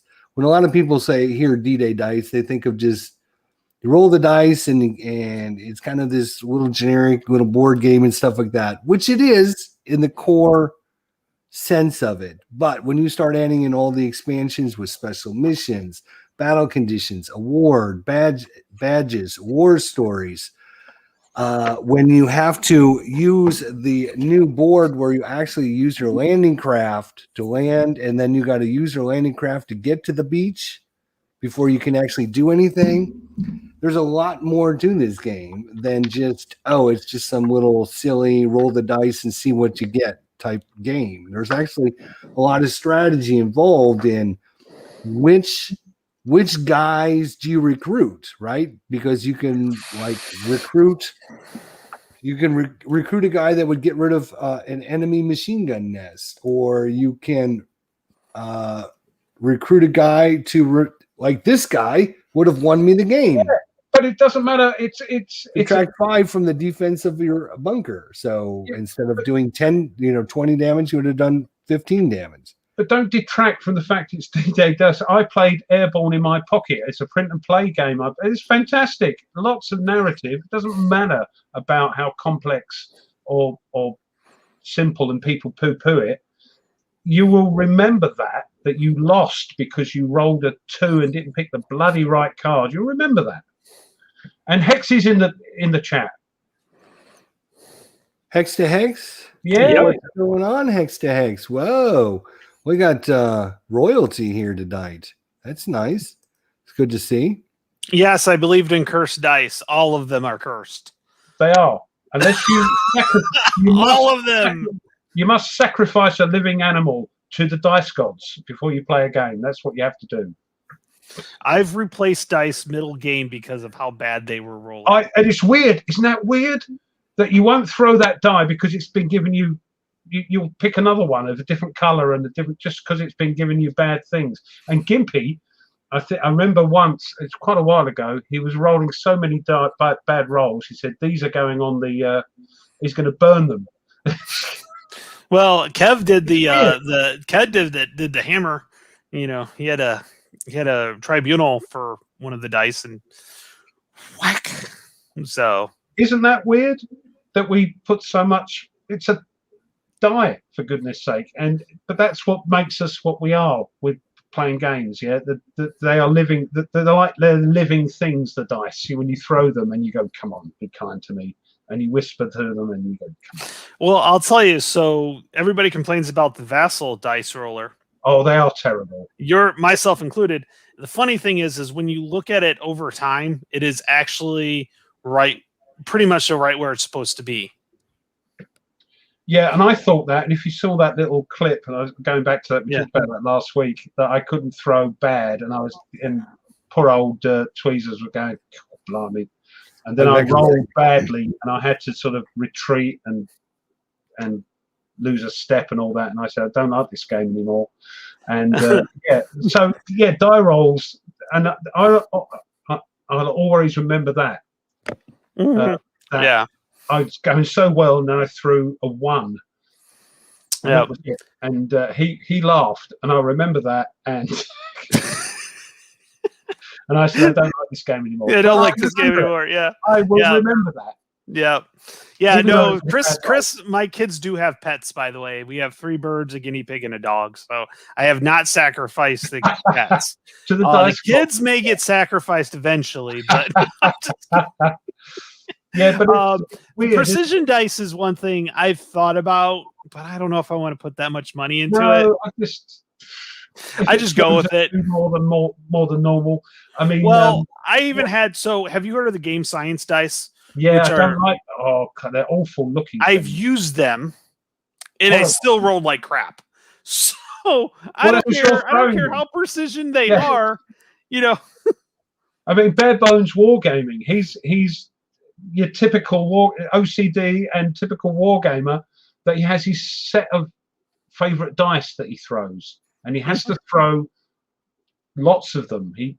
When you hear what he's sort of like chucking 50 dice, he's shaking them up, and it's just a weird thing that us gamers do. We are very superstitious, I suppose, for want of a better word, about our dice and cards. I always shuffle the cards before I draw them. I shuffle them again because it's weird. It's weird that we do these things. Okay, Hex, what game did you get at the GMT sale that we would never think? Colin, what is it? It's a miniatures game. No, GMT doesn't have miniatures. No, they don't. I just realized that. I bet he got a coin game. And Hex, I've been watching your videos because I've gone onto the dark side and bought. You bought Death Valley. Death Valley. Dipping my toe into American Civil War, and it's part. Oh, you got the Men of Iron. Oh, great! Very good. Yeah, I hope you enjoy it. Yeah, hope you enjoy it. Yeah, a lot of people drop them into the old glasses. The whiskey glass, yeah. Yeah, because OG did that, and Gimpy did it as well before he got his marine dice tower. See, I know about everybody. Yeah, I use the dice tower, or I have my dice tray that I can really chuck it at because it's like that big around, and it'll hit the side. My problem is it makes me laugh because because I'm doing Atlantic Chase. I did watch Chewy. And he's got a little dice tray, and 9 times out of 10, the bloody thing kept rolling out the dice tray. So, well, a lot of dice trays. So I actually made a dice tray. I actually made one before I got this kind of really nice one that I made. And all it is like a deep picture frame, and you take felt and you put felt at the bottom of the picture frame, and that's it. So if you don't have a deep enough picture frame, it's kind of easy to bounce them off. Yeah, off the foam. I mean, I found that with my dice tower. I use my old dice tower, old chipboard thing. It's fine. But somebody said, "Oh, rough. When you roll the dice, it's so tinny and it makes my ears go." And I thought, "Oh, crikey!" So I foamed it all out, and it's lovely and quiet now. But of course, if you roll them the wrong way, they go boing, and they go. Yeah, it's like people are like, I can't even get Dave's Gaming Cave. He was like, I can't even get these dice in the dice tower right now. Like, it's always fun to watch them when they try to and they miss. Yeah, so. Playing Nations at War when you have to chuck buckets of dice into the dice tower. Yeah, that's fun. Yeah. I like the sound of the dice tower. That's one thing. I must admit, it does come across pretty tinny when you especially when you shake. Why do you shake the dice before you put them in the dice tower? Some guy said it makes me laugh, Rough, when you shake the dice before you put them in the dice tower. It doesn't make any difference, does it? But I have to shake the dice before I put them in the dice tower. Yeah. Shane, it doesn't Right. matter if the dice are missing. It doesn't matter. If you buy a second-hand game with What's that, worse, the only problem with the dice tower, right, is when you get multiple dice and you roll them in the dice tower and they come out and you see like 3 of them and then the other one's delayed somehow in there If one it comes out gets and knocks over the one you needed to a different side. that happens even with throwing 2 dice. It happens all the time. You throw Yep. 2 dice and they come out and it looks like double 6 and they bang into each other and you get double 1. And you think, should I throw that again? No, I can't. That's not fair. Or when you miss the damn dice tower with the dice you needed, Oh, yeah, look, yeah. it's a 2. I win. Yeah. Oh, it's No, I've got going to in the Immediately, dice if tower. it's not in the dice, if it doesn't go through the dice tower or it's out of No. the dice tray, you Although, have to re-throw it. although in this, I think I threw a die and it fell out. And I thought, I'm having that. No, you said it in the video. I'm having that one. And then it fell out again. And I thought, oh, I've got to count that one for the other side. So, yeah. It As long works as you do it the same every time, yeah. Well, so yeah, good. You have obviously, as you've several people mentioned, and you guys have talked about, you have these great memories when it comes down to the very end, and it's a do or die situation. But there's also I wish it wouldn't have. There was some other mechanic or some other way. I don't know how they could have done it in this game. You have to assault the bunker. You have to live through the attack of the bunker, right? If there would be like, oh, if you lose your last guy at the end of the game, you get another turn or, something like that to continue it, just to give you another chance at it. You see what I'm saying? I don't know the answer to that. I'm just thinking, there's a crescendo, you come down to the end. There's got to be like, instead of an end, continuation type thing. Yeah, and speaking personally, I have not come across a game where I thought, oh, that was bloody unfair after all that effort I put. I've not come across a game yet because I love everything. Cheers. Cheers. All right. Well, we're You wrapping tramp, things you're up. drinking out the bottle. He's drinking straight out of the bottle tonight. What we got coming up this way? I'm going to have another go at this mission for sure. That's one And thing I'm that's- going to be doing. Another that's the thing I'm going to be doing is More I've got fire in the lake. Assuming I can get it back over to the table, I can do continue my mission. Did you guys check out those videos? Yeah, I started watching some of them. Yeah, coin. I love it. I love it. Yeah, I love it. I love it. I I know love you it. two guys do, but I'm waiting for that one set on Mars to And the come British through. one. And the British one to see if that will twist me round like blooming American Civil War. I never thought I'd buy that, the GMT one. There's But more yeah. than just World War II out there, Ruff. I know. Well, I do like the Men of Iron and the Ancients, Middle Ages. I do like that. So and me naval. I've got into me naval. And I'm going to try and convince. Wise Guy to get on with me and do some Vassal of He's- No Question Surrender, so I can knock that off my list. He's 'Cause done a he's- playthrough of that. He's a big GMT. He's a GTS. big GTS guy. I've talked to him, emailed him back and forth after he's on our show about doing some more tutorial videos, which he said he would do. And I would love to give him on. And it's always better if you have somebody in person that knows how to play it, Mhm. kind of teach you the ropes. It's the system isn't that hard, to be honest. Really, it's not really the system problem I'm having problems with. The problem I'm having is there's a lot of different kinds of units in this game, and unlike a normal tactical game, like, oh, I'm going to send my infantry in to cover for my tanks, you don't really do that in this game. I'm trying to understand how to use the units properly. And the other thing I learned is that normally you stack units to make them more powerful when you attack. you don't necessarily have to do that in GTS. Because as you say, different things do different things. So Right. yeah, Right. it's a little bit more. It is a lot of what I would call, and even though it's a grand tactical system, I'm still trying to figure out. It seems like more strategic than it does tactical for me. You have to split your forces from what Because I mean, I can put an artillery barrage on your hex, and basically it would put a counter on there that means you can't see in or out of that hex anymore. So if you've got hexes all over the place, makes it a little bit harder for the defender to just keep your units from being able to attack. Shane reckons you're a bit of a tramp, Tony. Yeah. I've been watching too many westerns, by the way, lately. So Blue Tweez is in. He slipped in. Yep. I don't think it's going to happen tomorrow. Hex said he thought your problem was going to be with clipping the counters. And then Fred has said, have you tried clipping the dice? That might help. You can get him to roll the way you want him to go. Yeah, that's a good idea. Yeah. No. What do you guys got planned this week for coming up on your channel? And Comancheria. More Comancheria. Okay, that's good. Yep. Just want to say to Tweez, I don't think anything's going to happen tomorrow because I can't make it. Anyway, something's cropped up. Yeah. So I know these two can't make it, but I can't make it to do anything with you tomorrow, Tweez. So I'm sorry about that. But what have I got up to? Right. I'm now. You're going to play a battle?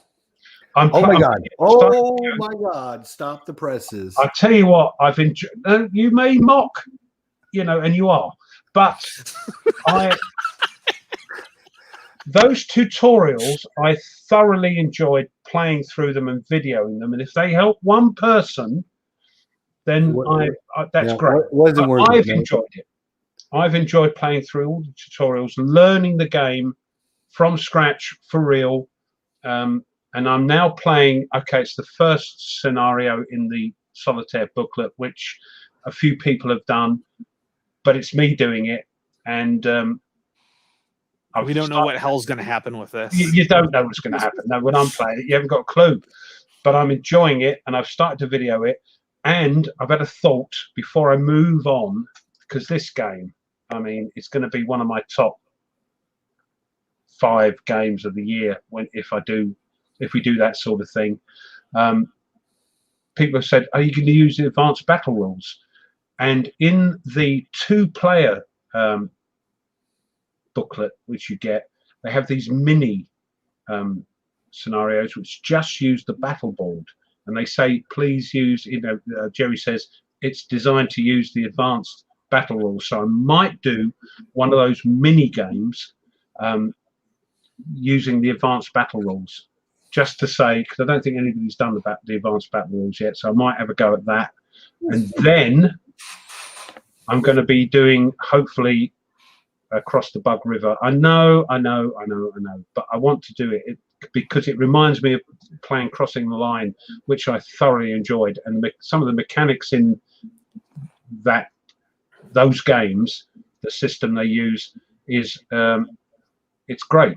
So after that, I might do Karaten and then Nations at War. I've got to do Nations at War. I've missed that. So that's what I'm up to for the next. And none of those are on your list of things to do. Nations War is. Nations at War is. So I want to get that done. No, Nations at War was not on his list. Yeah, Stalin's Triumph is Nations at War. Yeah. Oh, right. Yeah, okay. yeah. All right. Yeah. Okay. I was thinking he was doing the World at War, right? Oh, yeah. Which War is on there as well. Yeah. Right. Yeah, but I already did that one. Again, help Tony out. Yeah. It's great game. And then we'll have to do Stalin's Triumph. Maybe one day after school, we'll figure that out, and then we'll do a live stream with that. Fine. Yeah, we'll try and get Sean involved if we can. I'm not sure if he would be up for that. And maybe I'd like to get I started rereading the ATS rules. Yeah.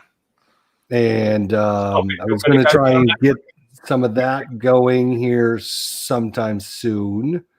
So maybe we can get together and do that. It's been, oh my gosh, I was rereading the rules and I'm like, damn, I can't believe how much stuff I forgot because it's not the same as ASL. No, and the ATS is actually intuitive. So once you start playing, you're like, oh, okay, yeah, that makes sense. Oh, yeah. It's one of those things that once you start, you're like, oh, right. okay. I figured if we got together and played a Yep. scenario, then I'd be like, oh yeah, I remember now. Yeah. So we do have on the ATS FE site, we have not this week, but the week of the 19th, we have a live or a pose play. Me and Mitch play one of the OG scenarios. So you'll be able to really see mortars, no vehicles in this particular scenario, but the basics of what you usually do. So that'll be up in about 2 weeks. So look forward to that. So I'm kind of on my stuff that's Comancheria. I'm still editing that video because I'm trying to make it so it's understandable and helpful. Like, okay, now we're on the indirect fire segment. Now we're on this, kind of like putting in things like that. So yeah. Yep. So that'll be coming out as well as a podcast, which I usually do a video version of that as well on the YouTube. If not, we put it all on the YouTube links and stuff like that for Podbean. So, but yeah, we had the OG on, so that was a phenomenal time, and I think you guys should listen to that just to listen to OG because he's got some other stuff, not just ATS stuff, but just in general how he does his designs and stuff like that. So very, very sounds good. Maybe since you and Tony, I won't be home until later in the afternoon tomorrow, so I wasn't sure if I was going to make it. But since you and something cropped up. But Tweez is going to do a live stream, which is great. So maybe I'll get with Tweezers, and maybe if I get home in time, we can do some GTS online. Me and him, he can teach me the ropes, and we can go through it. Better at it than me, crikey. Well, you're not doing GTS with them. I did. No. Done Operation Mercury with him. You did Operation Mercury with him? Yeah. I didn't even recall you guys doing that. Yeah. He says, I'll teach you. And he tried. And I was playing it like a normal hex encounter, stacking me. He said, no, it's a different thing. You have to split your stuff. So, I've done that, yeah. But it was a great sort of precursor to me. I have to go back and watch this. I don't remember you guys doing GTS. Yeah. Okay. Well, go for it. Yeah. It's great. Maybe I'll have to do that. It's really different. It's a really great system. All right. Well, the mine is the first thing to go. I know. Next week, Tony won't be here. We're going to bring in Herman Loopman. So if you guys have any thoughts, questions about getting on the Plum Island Horror, if you want to talk to the designer, Herman Loopman will be here next week. And we can ask any of his questions about the Plum Island Horror and anything related to his game design. And he's always a fun time to talk with him. So looking forward to that. Tony, have a good week off again. I will. Should be the last one for quite a while. So, I mean, I had a good stretch here. So I couldn't let it keep going. I had to go on holiday. Right. So it's our last, like I said, it's our last holiday blast before school and everything starts back up. So. Yeah. 3 weeks in a row. We're pretty happy that you were here, Tony. Thanks. It was more than that. Smash that like button. And if you like us and haven't subscribed, please subscribe. Yeah. Subscribe to all of our wonderful channels and all of our great viewers as well. The Blue Tweezers, Wardrobe. Yeah, all the guys. Thank you. All the guys, Private Public. Thank you guys for coming on out. We'll see everyone hopefully next week. Same time, same channel. We'll see you all then. Till then, see ya. Have a Bye. good week. Thanks, guys.